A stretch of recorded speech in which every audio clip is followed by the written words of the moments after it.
Good afternoon, good evening, everybody.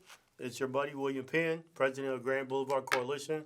And I know you guys who are faithful watchers of this channel just saw this man in a wonderful AARP show that he puts on weekly. I only strive to get up to his level of expertise on the air. But I kept him over because I wanted to discuss something that I'm working on, which is the 2020 census. And this gentleman here might not speak for AARP, the other side, but from the foundation side and from just being an African American man in the community, could have some very profound words to say. So without any further ado. Well, thank you so much for having me on. And I just want to say that the AARP is a huge enterprise. And we collectively support and encourage everyone to participate in the census. What that does is that drives money into our communities. So if you've got kids that are in your house from Monday through Friday, then those are your kids. And we encourage our folks in the community to get everybody to fill that census out. In about a week or so, I think about March 1st, you're going to get a packet in the mail. Yes. And we encourage you to fill that packet out, and then you've got to mail it. You've got to call everybody that you know and encourage them to fill that census out. Because what happens is that if we don't get an accurate count, we lose money. You lose money. Your community loses money. Your school loses money. So it's all about the dollars, or as they say, the Benjamins. So filling that census out is just so very important. And we at AARP and the foundation, we encourage everyone to participate, to fill it out, and understand the real value in that. It's about the money. At the end of the day, we need more money to have more resources in our community. Your aldermen are counting on you. They've got more streets that need to be paved. Your teachers are counting because they've got more schools that need to stay open. And this money comes from the census. So please, please, please, please, please take the time to fill that out and mail it, and encourage everyone that you know to participate in this census. Right. And before I let you go, and thank you, that's exactly what I wanted to hear from you and how we'll partner on that going forward. Your foundation, I catch some of your show, but I'm driving here to do my show. Okay. And I just wanted to know what Grand Boulevard Coalition or the Grand Boulevard area around the campus of Illinois Tech, what can we do in that area to support what your AARP foundation? I'm familiar with the Grand Boulevard organization. In fact, what we're looking for, and we could probably partner on, is that we recruit those that are 50 and over to be volunteer tutors and mentors for kindergartners, first graders, second graders, and third graders in the Chicago public schools. And we're in 30 schools. And if I'm not mistaken, we might be in some of those schools over there in Inglewood. Well, I know we are in Inglewood and Lawndale. And Grand Boulevard runs through Inglewood. So maybe we can identify some opportunities to invite some folks out, to give them information about why it's important to volunteer. Yeah. And for those seniors who have had wonderful jobs, who've raised wonderful families and find themselves in a place where they feel they're not needed, they are needed. You are needed. We need you. Our children need you. And third grade reading scores have been the best indication of how well a student will do or will not do. And the emotional support that our volunteers bring changes that playing field. So I would love to sit down with you and further and see how we can collaborate. Sounds good to me. Okay. Sounds good to me. Let me show this overhead. There you go. So as we were talking, how I'll be starting my shows for a while. United States Census 2020, our village counts, and that's exactly what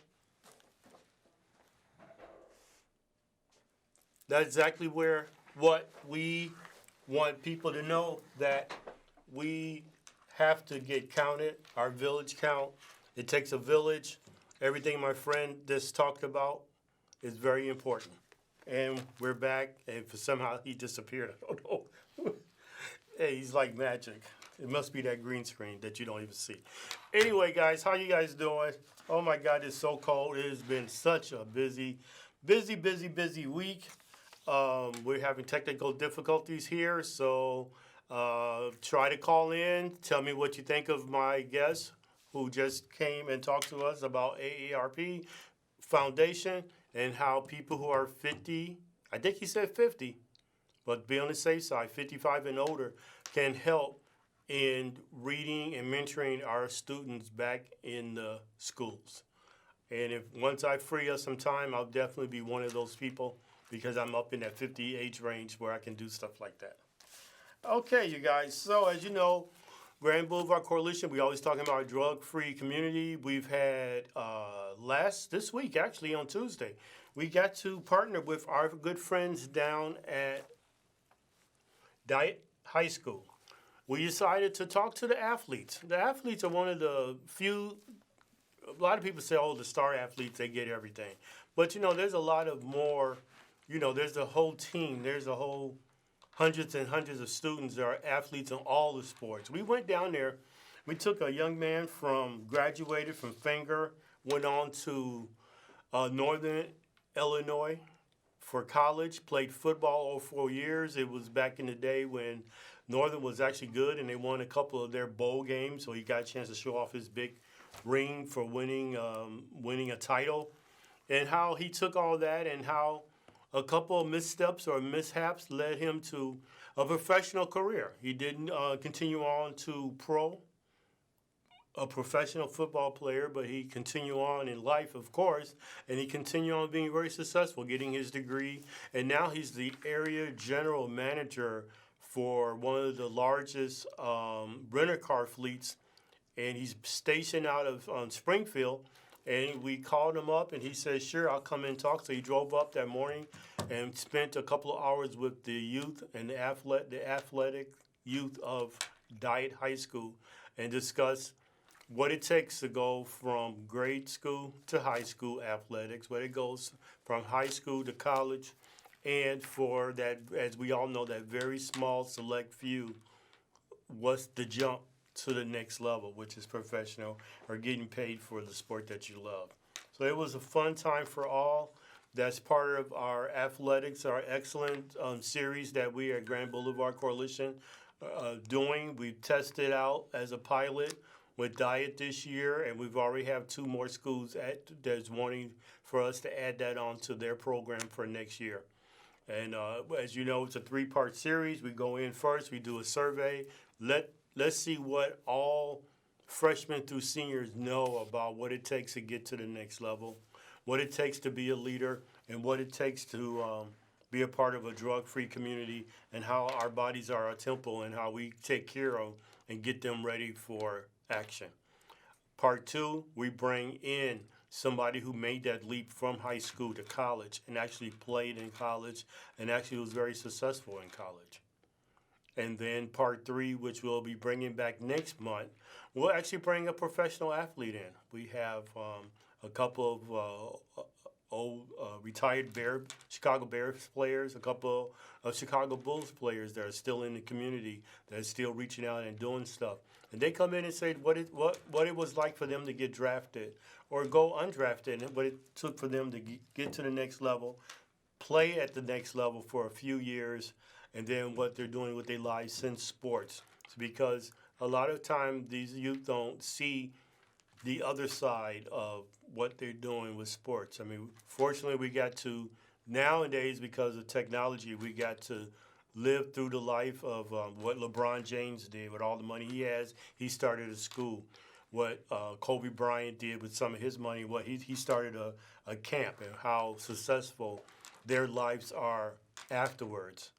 And we don't, we talk about those 2 right now, but how athletes in general, one of the people that we work with, he's a successful trainer. He actually trained high school students to prepare them for college sports from the training aspect of it.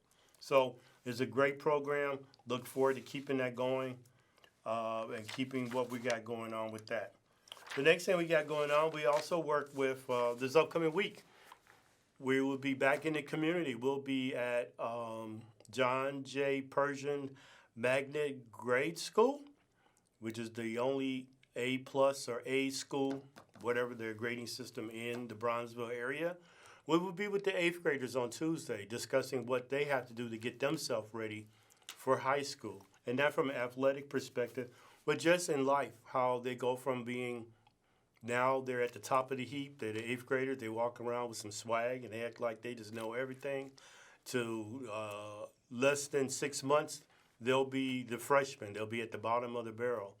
They'll be made fun of, some of them, and they have to adapt to how being with a group of friends for so many years. Now some are going to different high schools where they might not have any friends. They might just be on their own at that school, and what it takes for them to be successful, and who within those schools, and how they can actually, we want them to reach back to their grade school, to their principal, their assistant principal, and some of the teachers and counselors that help them to get to where they are, to keep those channels of communications open, so if they need help from any level, that's there for them. So those are some of the good things that we're doing in the community. We also will have our coffee with GBC this upcoming Tuesday from 8:30 to 9:30 at Michi, which is off the corner of 35th and Prairie, catty-corner to the McDonald's. We'll be there again, having coffee and pastries and just having a general conversation. News that you can use is what we say. So we look forward to that. We will be posting that this weekend and throughout the next couple of days on our Facebook page.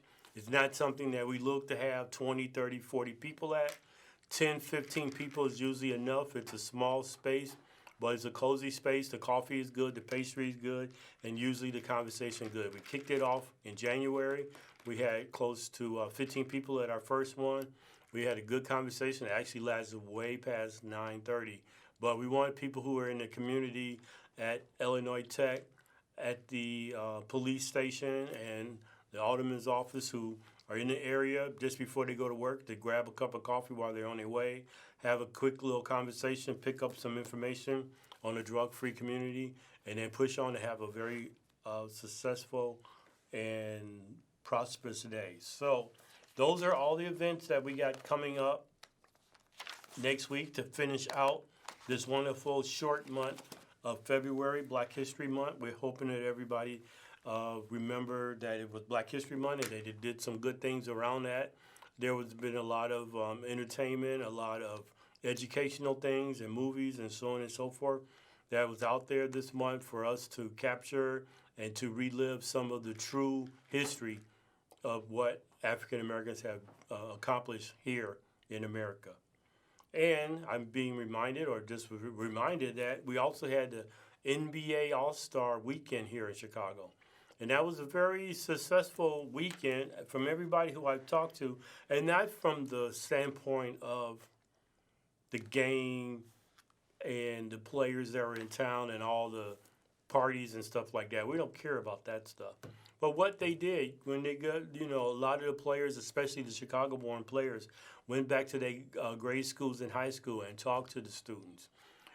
They raised money and funds to help programming and for Chicago Boys and Girls Club and several other non-for-profits. So all in all, for the non-for-profit community as a whole, having something like this in town, highlight a lot of the programs that we're doing, highlight more money to feed into these programs, and it gives our youth some aspiration to some of the people that they look up to be able to say, wow, I can't wait till I get to that level and be able to give back. And we were just very happy and very proud of that was going on. So one of the things that we have coming up, actually, you guys are probably saying, William, why are you all dressed up? Well, tonight is the Chicago Area Project annual awards reception at Malcolm X College, and I got invited to go to it. So I'm going to go there. I'm going to sprout out some good words about the census and meet and greet with some good people and try to raise more awareness of our drug-free community and raise more awareness of what we're doing so we can get more funding for the things that we're doing within our community and how we can spread our borders so we can bring more youth into the fold and work with them. So that's going to be tonight. It's at Malcolm X. It's never too late to get a ticket. I think it's $50 to help support Chicago Area Project. Their organization has been around since 1934, and their motto is strengthening neighborhoods, helping young people. And that works right in hand with what Grand Boulevard Coalition in us having a drug-free community, but keeping our youth clean and giving them the tools and the education so where they're able to maintain a healthy lifestyle. So I'm heading out the door for that in a couple of minutes, but I just want to let everybody know that that's happening, and they should check out Chicago Area Project on their website and see how they can maybe donate or give a few pennies to help out what they're doing, because they've been doing it for 86 years, and anything that's been happening for 86 years must be pretty good, that they continue to build sustainable communities. And one of the things that we like to talk about here each week about sustainable communities is the importance of giving back, the importance of being a part of your community. For so long in the black community, we were blessed to grow up, get a good education, and as soon as we graduate, it's then us coming back to the community and bringing all that wonderful things to help grow and nurture and keep it going. We move away, or we move to the suburbs, or we move somewhere else. And I think you're beginning to see a turn where now we're graduating, we're coming back to the community, we're buying homes, we're building up our communities. And I know the communities I work in, they're building up real quick, real fast. And I guess the word they use is gentrification. It's happening in the Grand Boulevard area, but it's happening with both sides. We're not only getting new people coming into the community, we're getting new African American families and couples and coming back into the community, bringing their children, wanting to raise their kids back here in the city.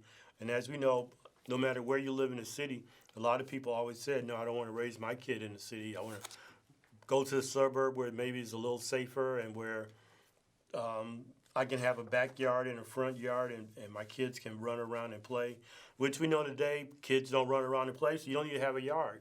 You got to do is have an Xbox and you're good to go. And was a joke, but it's just really happy how things are turning around and how we support the different things that are happening in the community, which is why when we do our coffee with GBC, we make sure it's in the Grand Boulevard area, and we have them at the different coffee houses. We went from none to probably 5 that I know of right now that we'll be circling around doing our coffee talk with. All of them are African American owned, and all of them are wonderful cups of coffee. And we just support our businesses, and that's a good way to support them, by once a month going in there and having our meetings and stuff and kind of bringing things back to the community versus going downtown or going somewhere else to have our meetings and our talks and so on and so forth. So we'll continue to do those things, and we'll continue to do our good work on the campus of Illinois Tech. In the tower there, we'll be having our opioid summit coming up in March.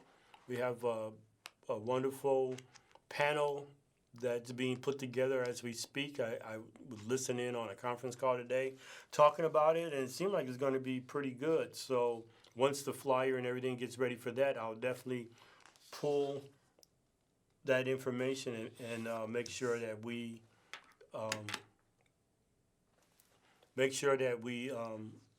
will do that. So I was trying to go to overhead. We're having technical difficulties, so I might not be able to go to an overhead. But if we do, I'm just going to do one last overhead, and then I won't do no more after this one. But I always like to say hello and thanks to our sponsor, one of our other sponsors, the Ann and Robert H. Laurie Children's Hospital of Chicago, and the great I Got This campaign. I know people have been on the Facebook page and have been talking about the I Got This campaign, and it's just 5 tips for teaching our teams about non-use of alcohol. So we want to make sure that we continue to support that campaign and continue to support Laurie's Children's Hospital, and make sure that we are teaching our youth, don't feel pressure to drink. It's okay to say no. Like I said last week, it's amazing when a baby turns 2, that's the first word outside of mama and dad is no, and they know how to shake their head that they don't want it and they don't want to do it. And then 10 years later, they don't know how to say no, and now they're doing, because of peer pressure, drinking or maybe doing drugs or vaping or any of the things that we know that is not good for them to be doing. So we want to make sure that they know that saying no is cool. And we want to make sure that people know that if they have any questions or need some thoughts or help on how to talk to their youth, they can go to the hashtag I Got This Chicago, and they'll find wonderful questions and how to go about having a good conversation with their youth about alcohol drinking. Let's see what else is on the table today. Oh, yes. We're also going to have in a couple of weeks Cook County State's Attorney Office community engagement. We're looking at having one of the lawyers who are part of the Cook County State's Attorney Office to come in and talk to us about things that might be concerning us within our community. Expungement has been a lot of conversation lately with people having records expunged. Of course, you have to meet the criteria for that, but a lot of people are lost and confused about what are the criteria for the different ways of being expunged. And sometimes I think they go from the criminal aspect of expungement. I mean, obviously, people maybe had one misstep and had to do some time within one of the prisons, whatever level of prison. But on the other hand, it could be, we were out protesting, we got arrested. It goes on your record, but it might get thrown out because you was a peaceful protester. You just got arrested. You might become a future whatever lawyer or whatever, and that might be on your record. You might want something like that expunged from your record. So there are different things that we need to definitely talk about from the expungement perspective that deal with everybody in their everyday life. So we look forward to having somebody from the Cook County State's Attorney Office in the next couple of weeks coming to talk to us about that. And we will definitely let people know in advance on our website, so when time comes, if you have questions, you can definitely email them or text them to us up front, and then we make sure we ask those questions. And on the back end, of course, we always live. When we're live, dialing 312-738-1060 is always a good thing to do. Another thing that we got going on, we got the big, next month, we're going to do the Noxidil. Hopefully I'm saying it correctly, training at IIT or Illinois Tech, where we're having our friends from CRCC to come out and teach a class. We're looking for youth 18 and over who is interested in learning more about being first responders. As you know, we're putting together our pilot program for first responders, youth first responders for the summer as part of the Safe Neighborhoods program that goes on each summer. And so we're definitely putting a call out for youth in the South Side corridor from Grand Boulevard all the way down the South Shore. Looking between 10 to 15 youth who be interested in getting training on the Noxidil, training on breathing if somebody's choking, training on spotting something that might be out of place or wrong, so where they're able to be the first to know how to call. We all know how to call 911, but a lot of times we don't know how to say it and how to put it in words. We see every day on the news how somebody tried to call and they couldn't give the address. They couldn't give correct information, which unfortunately delay the proper response to a situation. So this day and age, being educated on everything is something that a lot of people should have to learn and do. But we're also looking for those youth who even want to just be out there in the community when there's an event going on. We'll make sure they're around. So if something happened, they can see it. They can say something. They know how to call.